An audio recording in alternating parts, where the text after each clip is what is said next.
L'espace de travail, objectif pédagogique. Découvrir l'espace de travail de FlashMX et ses différents panneaux de contrôle. Bienvenue dans cette formation à Macromedia FlashMX, la nouvelle version 6 du logiciel leader de l'animation vectorielle sur le web. Pour commencer, nous allons découvrir ensemble l'espace de travail qu'offre FlashMX lors de son chargement après installation. Cet espace de travail a été conçu afin de pouvoir accéder rapidement à tous les outils nécessaires à la création d'une animation. La partie centrale, baptisée la scène, est l'endroit où vous dessinerez et importerez des illustrations, ajouterez du texte et placerez tous les composants de l'interface, boutons, sons, etc. À gauche de l'écran, on découvre une barre d'outils qui propose une série d'outils qui vous permettront de sélectionner, dessiner, agrandir, etc. Nous aurons l'occasion de revenir en détail sur ces diverses fonctions. À droite, divers panneaux s'affichent. Mélangeurs de couleurs, nuanciers, composants. Ils vous aideront dans l'utilisation des objets sur la scène, le contenu de vos documents, du scénario et des actions. Par exemple, le panneau bibliothèque permet d'enregistrer des éléments multimédia réutilisables nommés symboles. Fermez à présent le panneau bibliothèque.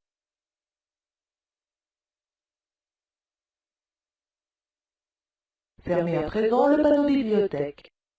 Dans le menu Fenêtre, la commande Jeu de panneaux vous permettra d'afficher rapidement des jeux de panneaux prédéfinis. Mais le même menu vous permettra de personnaliser parfaitement cet affichage en sélectionnant ou désélectionnant les panneaux à afficher ou non. Avant de continuer, répondez à cette question.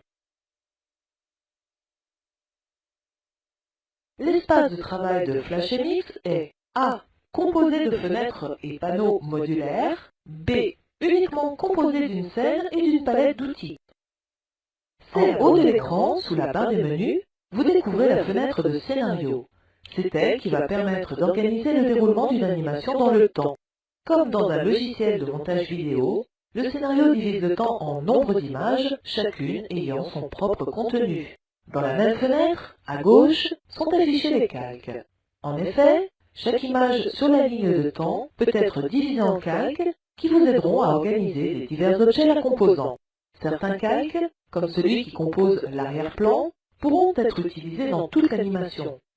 Certains autres, comme les calques d'effet par exemple, pourront s'appliquer à une seule image. Enfin, en bas de cet espace de travail, on retrouve une fenêtre baptisée Inspecteur des propriétés.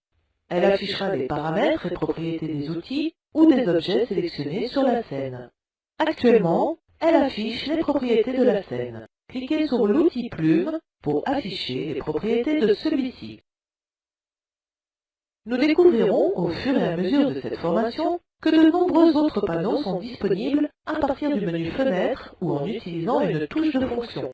Ainsi, par exemple, en appuyant sur F9, vous ferez apparaître le panneau Action qui nous permettra d'écrire des instructions ActionScript, le langage de programmation de Flash. Cette leçon est terminée et nous allons maintenant tester les connaissances acquises. La scène permet de dessiner des objets.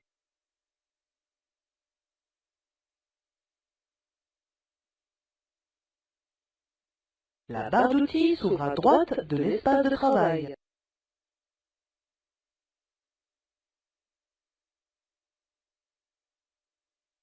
Le nuancier est un panneau fixe.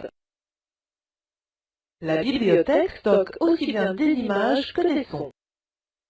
Le menu Fenêtre permet de définir la taille des fenêtres affichées à l'écran.